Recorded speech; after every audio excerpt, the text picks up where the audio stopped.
And welcome to the Dean Obeidallah Show. I'm Dean Obeidallah, and today's segment is You Are My Guest. You, with you all in caps, because it's all about you and your views on the issue. And I've been doing this now periodically. I want to do it even more frequently to get your comments in the chat. I will read them.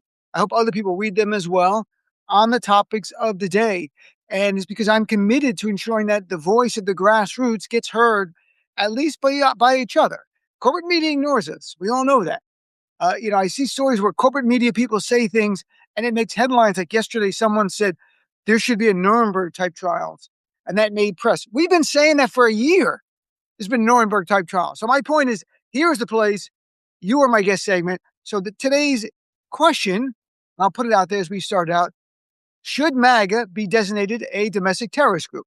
Yes, I know we don't control the White House right now, but I'm trying to get a sense of where you see it. There is no doubt it's a fascist movement, and I mean that academically, it fulfills all the elements, but is it a domestic terrorist group? And I'm going to go through some of the recent examples of what's going on and start out first with what happened last night, which was really a profile in courage and patriotism, and that was Representative Ilhan Omar. She was in Minnesota. She represents the Minneapolis area. She was having her normal town hall. Some man, a 55-year-old man named Anthony Kazmarek, comes up and yells, "You must resign," and then sprays her with a fluid that's in a syringe. People have probably seen the video by now. The fluid is very rancid smelling. They still don't know, as of this moment, 1 p.m. Eastern time, we don't know what is in it. They're analyzing it. Sprayed it on her. And what did she do? She didn't duck behind the podium. She didn't run out. She challenged him. If you see it, she walked in his direction and she had her arm up like she was going to punch him. This is a tough person. I've interviewed Representative Omar for years. She is tough. She's lived through war. And she said to the crowd right there, and she cursed, these effing a-holes are not going to get away with this. She said, we will continue. And you can see her security guard saying, we got to shut it down. And she goes, no, please give me 10 more minutes. And then she goes behind the podium there. And this is all videotaped because CNN was even there. And she said, here's the reality that people like this ugly man don't understand. We are Minnesota strong, and we will stay resilient in the face of whatever they might throw at us. And she continued on with her town hall to the voters, where she was demanding that ICE be abolished and Kristi Noem be impeached. Again, impeachment's not enough, but it's the first step. Prosecution's needed as well. Speaking to reporters afterwards, she said, I survived war. I'm definitely going to survive intimidation and whatever these people think that they can throw at me because I'm built that way. And many times I've talked to Representative Omar where he'll talk about other members of Congress. Trump had actually driven them to tears with his attacks. And she said to me, it was probably a year and a half ago on my show, he's not worth your tears about Trump. He is not. But she's tough and she's strong. And how did Trump respond? He was asked about it. And he said, I think she's a fraud. She probably had herself sprayed, knowing her. So Donald Trump said the this attack, was staged, which I'm sure, as people instantly noted on social media, since Donald Trump's all about projection, this backs up the theory many people had that Trump's assassination attempts were staged. I'm not saying I agree with that, but it certainly gives some fuel to those who speculated that, and that maybe it wasn't real.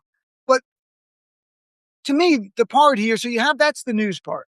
What is so despicable about Trump saying she may stage it is the reason she was attacked was because of Donald Trump. He is the bin Laden of MAGA. He is their terrorist leader. This is Donald Trump who, in the first term, made Ilhan Omar one of his top targets. We'll all remember 2019, he posted "send her back." And at a rally, his supporters, the white supremacists, chanted, "Send her back, send her back." The idea of sending a black woman back to Africa is the dream of every white supremacist. This is why they love ICE. This is why they love CBP. They want to get rid of brown and black people.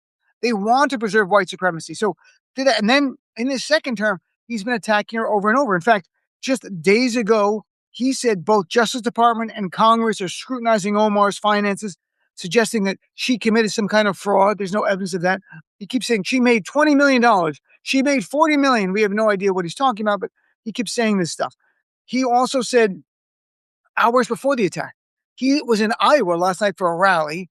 It didn't get much coverage, which is interesting, but he said there, Omar comes from a country that's a disaster. They're good at one thing, pirates. And then he said they're not doing that anymore because boom, boom, boom, meaning the US, in his view, have killed them. But it was Trump's comments at Davos last week. It was kind of jarring. He gives his rambling speech, then focuses on Ilhan Omar and makes a threat towards her. And I'll read what he said. He said, Ilhan Omar is talking about the Constitution that provides me. She's talking about the Constitution. And he said, she comes from a country that's not a country. And she is telling us how to run America. And then he adds this line: she's not going to get away with that much longer, let me tell you. Here's Donald Trump just a week ago saying that Ilhan Omar, her criticism of Trump, she's not going to get away with it much longer, let me tell you.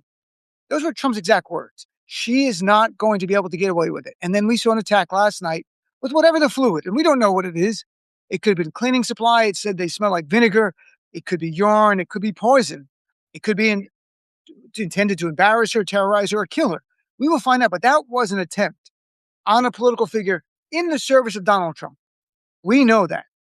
And if you just look at that incident alone, it's jarring, it's alarming.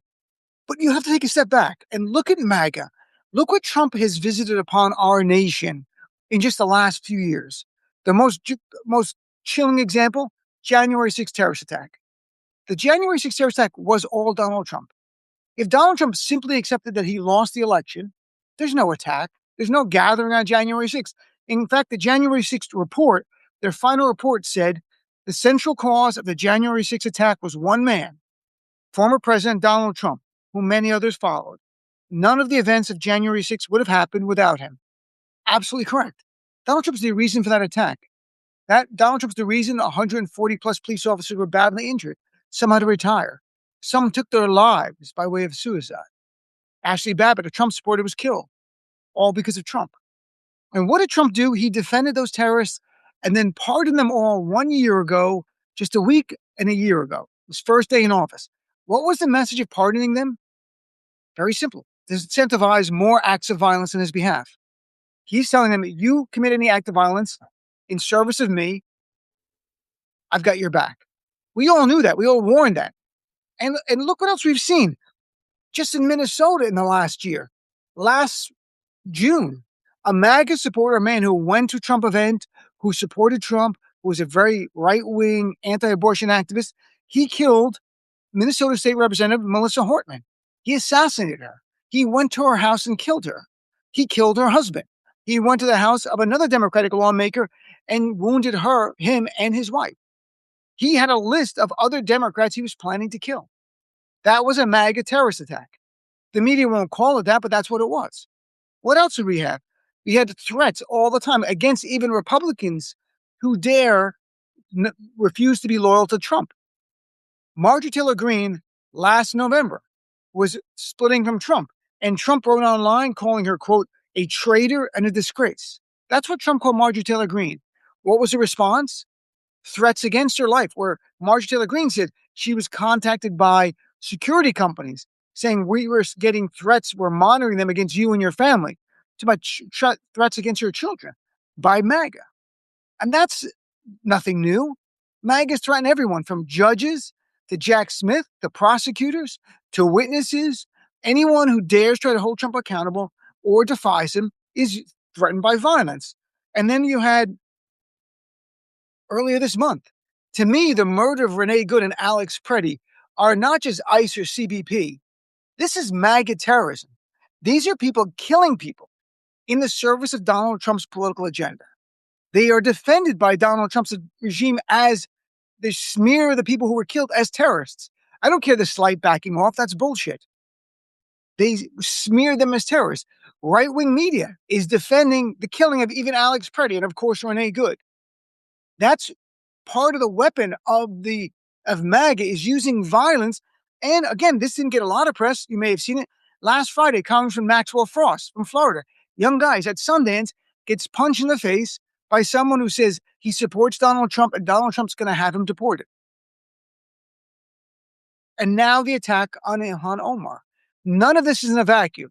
My big mission in life is to connect the dots. It's to see things in the totality of the circumstances, not one thing and then another. And let me put this out here, let's be blunt.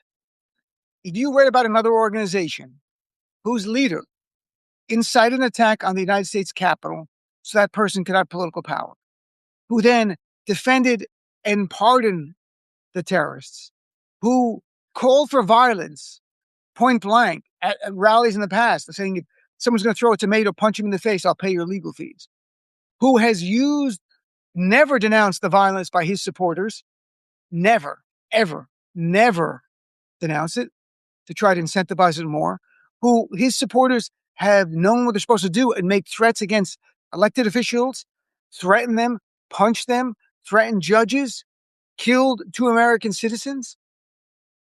If you read about that organization, what would you call it? What would you say that organization is? Now, at the very least, it's a fascist movement. No doubt about that. Is a fascist movement, and that fascism MAGA already checks the box of fascism. The idea of not trying to solve problems, but trying to exacerbate them, pitting people against each other, generally picking a minority group and telling the majority all your problems are due to the minority. But there's one really key factor that changes an organization or a movement from just authoritarian to fascist, and that's the embrace of violence. As experts have noted, and I've quoted it so many times on my show, I've memorized it. Fascism uses violence as a ways to acquire and retain political power. So again, what differentiates fascism from run-of-the-mill authoritarians is the use of violence as a weapon to retain and acquire political power. That's Trump, that's MAGA. There's no disputing that. The question is MAGA a domestic terrorist group? And should it be labeled as such? And under federal law, the definition of domestic terrorism, it's 18 U.S. Code Section 2331. Domestic terrorism means activities that involve acts of dangerous activities to human lives, violate our law, and then appear to be intended to, 1, intimidate or coerce a civilian population, or 2, influence the policy of a government by intimidation or coercion, or 3, affect the conduct of a government by mass destruction, by assassination, or kidnapping. When you look at MAGA, when you look at Trump, what they're doing, the action, storming the Capitol, threatening, going after Representative Omar, punching Maxwell Frost in the face, threatening judges like Judge Chutkin, and there were charges followed against a Trump supporter who was prosecuted for that. So this is not in a vacuum. It's not speculative. I should say these are real things happening. Is there any doubt in your mind that, first of all, the acts are dangerous to human life? They are. They violate the law, so check one box. The other one, it just has to check one of the other boxes. Are the threats of violence and the actions by MAGA, are they intended to, 1, intimidate or coerce a civilian population? So is it intended to scare us, to be silent? Did they kill Renee Good and Alex Preddy as a way to keep us silent, to coerce a population into giving in to Trump? Arguably. 2, is it to influence the policy of a government by intimidation or coercion? Well, certainly the threat against Representative Omar, punching Maxwell Frost, the idea of the January 6th attack, that box. So you've got, that's domestic terrorism. And 3, is it to affect the conduct of the government by mass destruction, assassination, or kidnapping? So, and it doesn't have to be all 3 of those last 3. It's any of those 3. Donald Trump has designated Antifa a terrorist group. We all know that. Donald Trump, executive order, designated Antifa a domestic terrorist group. As a lawyer, I can tell you there's no federal basis to do that, because while we have a definition of domestic terrorism, we don't have a way to designate a group domestically, only foreign. But since Trump has opened that door, we can now make the argument the other way. Antifa never stormed our Capitol. Antifa never sprayed some liquid that could be deadly on a member of Congress. Antifa did not punch a Democratic member of Congress in the face. Antifa did not threaten judges when they were arrested. Antifa did not beat up 140 police officers, causing them injuries in the pursuit of some political agenda to overturn our elections. Antifa didn't do that. Yet, it fulfills the elements of domestic terrorists according to DOJ and Donald Trump.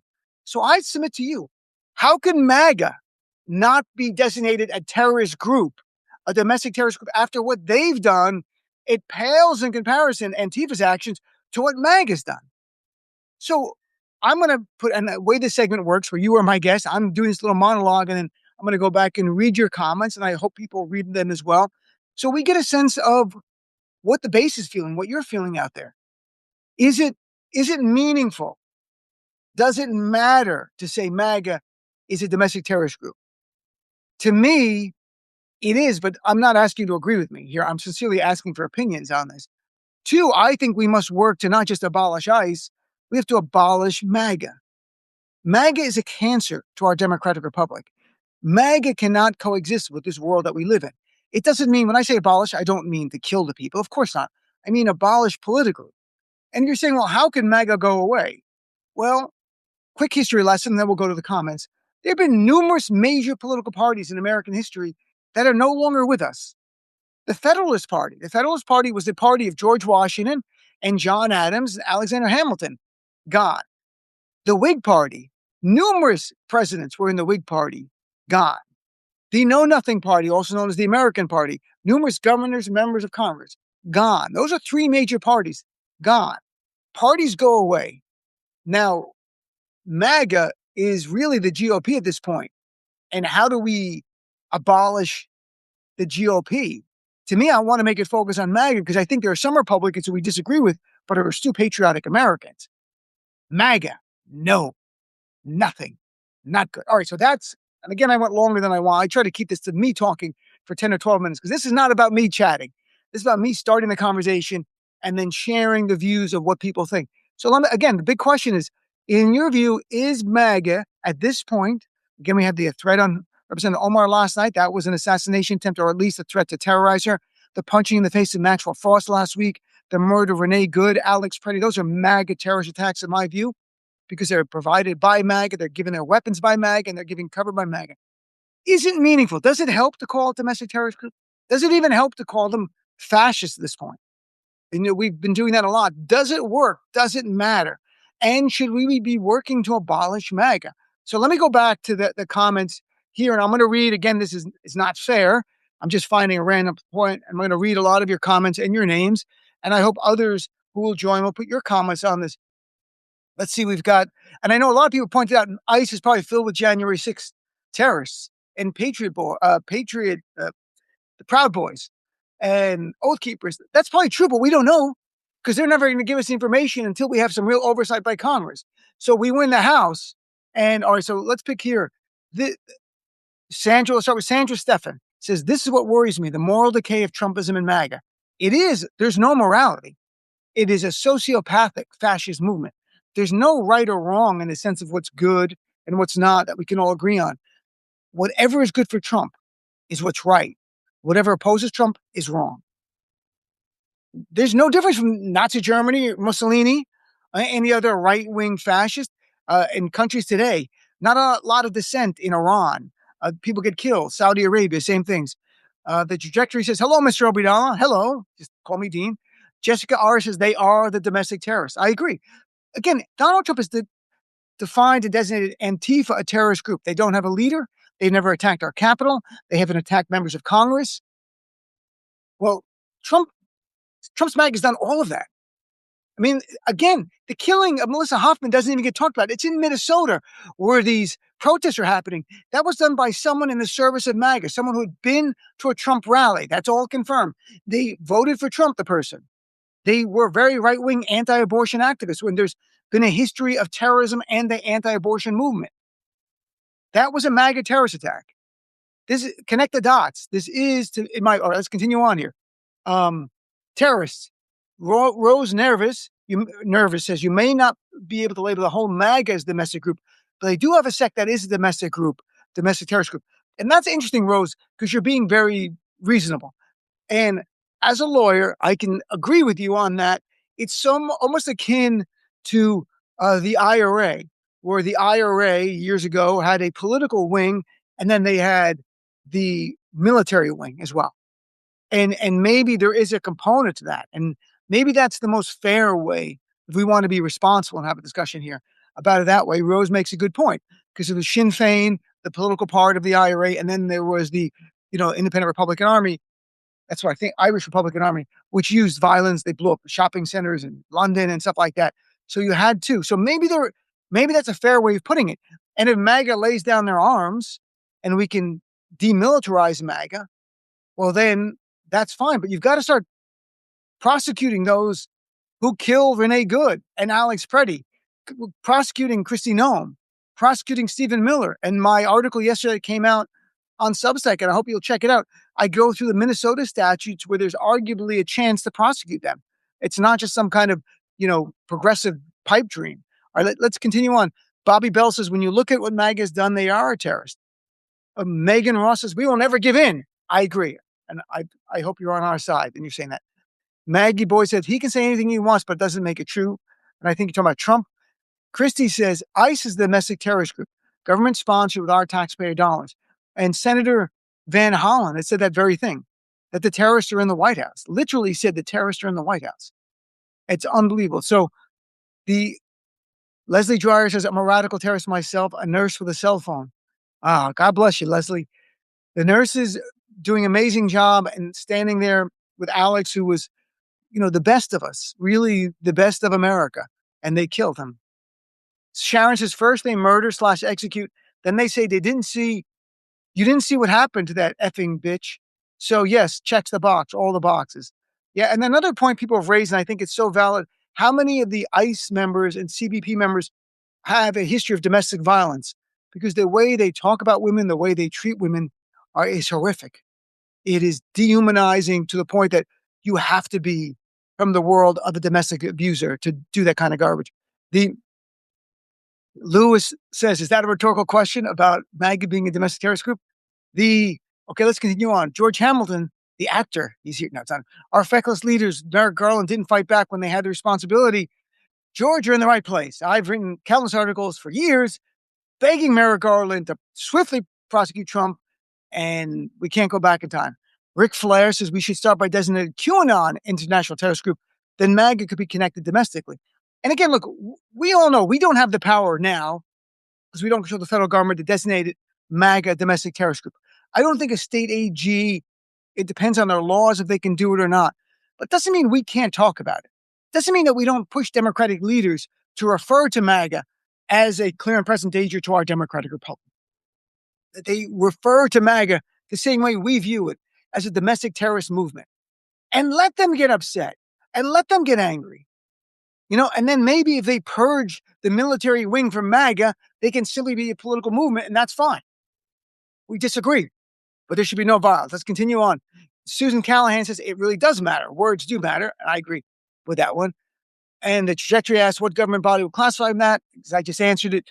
We would have to take control of DOJ and have a very courageous AG who will have no problem, and a president has no problem if MAGA continues on this path. I mean, look, if any other organization on U.S. soil committed as many acts of violence as MAGA did, that are all politically motivated, intended to acquire and retain political power, everyone would have no qualms saying that's a terrorist group. If it was Muslims, and I'm Muslim, if it was Muslims and they were a group and they attacked our Capitol and they threatened members of Congress and they punched the congressman in the face and they killed Renee Good and Alex Preddy, the whole nation would go, of course that's a terrorist group. It's only because of politics that MAGA is not called a domestic terrorist group. That's in my view. And I want to hear what others say. Fazli Samir says there can be no doubt MAGA is a terrorist group. Gigi says, God bless you, Dean, for discussing this un-American moment, and bless us all, as Tiny Tim said. Gwenny, yes, politically they need to go. Kimmy Wynn says, words matter. You are correct. MAGA is a domestic terrorist group. They're also demonic. Sharon, yes, it matters to call them a terrorist organization. Webby 2020 says more people need to be saying this. And that's why we do this, because corporate media doesn't have the courage to talk about things bluntly because they don't want to lose donors or access, whatever it might be. I'm not a donor, corporate sponsors. We must call them what they are. Jules says, no more oligarchs, repeal Citizens United, expand SCOTUS. That's very productive. I'm on board with Jules very much there. Karen Black says they are dumber than a bag of doorknobs, which I assume is about MAGA. And Alan Beeve, a doctor, says, this is a tough ask. How does that comport with the First Amendment? Those other parties faded due to popular sentiment. That's true. They did. But how is Antifa labeled a domestic terrorist organization by this government based on unconnected actions of an unfocused organization? It's not the words that the reason for the domestic terrorist designation. Again, I read earlier from the federal law, 18 U.S. Code Section 2331, which defines domestic terrorism. It's the reason I read that is so people can see it's not just the words. It's not just because I disagree with MAGA that they should be called domestic terrorist group. Because in my view, they check all the boxes. They're committing acts dangerous to human life that violate the law, and they're intended to coerce a civilian population, either us or even Republicans, to stay loyal to Trump through their threats. That's what it's about. Or to influence policy of government through intimidation or coercion, or through the use of mass destruction, assassination, or kidnapping. I mean, there's no doubt January 6th was an act of domestic terrorism in fulfilling this statute because Christopher Wray, Trump's own FBI director, testified to that 2 months after January 6th. That DOJ went through it, they now analyze it, and they said January 6th was an act of domestic terrorism. Who is the bin Laden of the January 6th terrorist attack? Donald Trump. It's why I called him Donald bin Laden for years. I've stopped doing it now because he's back in the White House. We have someone else to deal with. So it's not on the words, it's on the actions. And if they don't commit acts of terror, but the idea of labeling a domestic terrorist would be looking at their financing. Who's funding them? Who's giving them money to commit these acts of terror? Why? Like Donald Trump last night should have said, I hate Ilhan Omar, but there should be no violence. Instead, he said it's fake. Today, there are some Republican members of Congress, a handful, including some I don't like at all, who are saying she should never have been attacked. There's no place for that. Now, of course, their own survival is at risk, but if they don't denounce it, they're embracing it. They defend it. All right, so let's go.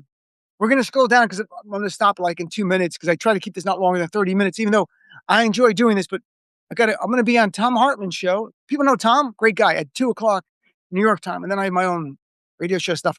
The Sandra Steffen says the terrorist in chief has the bully pulpit, and it's a change in narrative to reach average voters and rural voters.